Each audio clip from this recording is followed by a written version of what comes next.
Assalamualaikum warahmatullahi wabarakatuh dan selamat sore. Saya atas nama Angela Marit Musus dengan NIM 23303120 Prodi Teknik Sipil kelas 3C, mahasiswa kampus Politeknik Dewantara.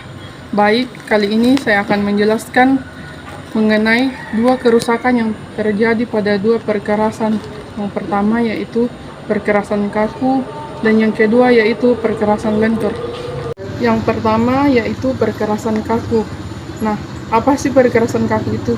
Jadi teman-teman, perkerasan kaku adalah perkerasan yang bahan utamanya itu menggunakan semen dan beton. Dan kerusakan yang pertama yang saya pilih yaitu, yang pertama kerusakan yang kita lihat sendiri yaitu disebut spalling atau pengelupasan atau kerusakan permukaan. Pengelupasan ini biasanya ditandai dengan hilangnya lapisan atas beton memperlihatkan agregat yang terpapar. Yang pertama biasanya itu disebabkan oleh satu, kualitas materialnya yang buruk, dan dua, retak dan patahan. Yang ketiga, pengaruh cuaca, dan keempat, beban berlebih, dan yang kelima yaitu kurangnya perawatan. Adapun cara untuk mengatasi kerusakan tersebut, yang pertama yaitu perbaikan permukaan, yang kedua peningkatan kualitas material, yang ketiga perencanaan beban, yang keempat peningkatan drainase, dan yang kelima yaitu perawatan rutin. Kerusakan yang kedua yaitu kerusakan berlubang atau yang biasa disebut dengan potless.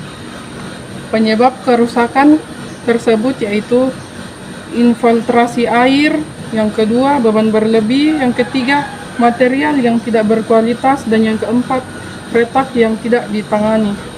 Cara mengatasinya yaitu yang pertama segera melakukan perbaikan, dan yang kedua membangun atau membuat drainase yang baik, dan yang ketiga meningkatkan kualitas material yang digunakan, yang keempat melakukan perawatan yang bertahap, dan yang kelima menggunakan desain yang tepat. Selanjutnya kita akan masuk ke dalam perkerasan yang kedua yaitu perkerasan lentur. Sebelum itu kita harus tahu terlebih dahulu apa sih sebenarnya perkerasan lentur itu. Jadi perkerasan lentur adalah jenis perkerasan jalan yang menggunakan bahan yang lebih fleksibel seperti aspal untuk mendukung beban lalu lintas. Baik, saya akan menjelaskan mengenai dua kerusakan yang terjadi pada perkerasan lentur.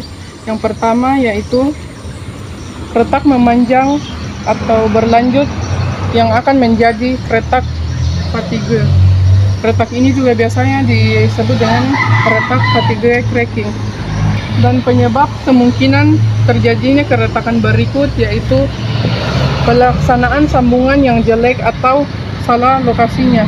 Perbaikan kerusakan tersebut yaitu menentukan metode yang sesuai seperti overlay atau perbaikan total. Caranya dengan penghapusan material rusak atau retak dan menggunakan material seperti hot mix aspal HMA atau cold mix aspal untuk mengisi retakan atau melakukan overlay. Kerusakan yang kedua yaitu patching atau tambalan.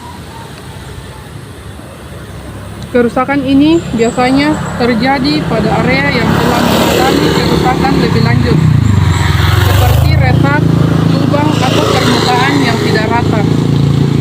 Biasanya penyebab kerusakan patching adalah yang pertama, satu, kualitas material yang tidak sesuai atau berkualitas rendah.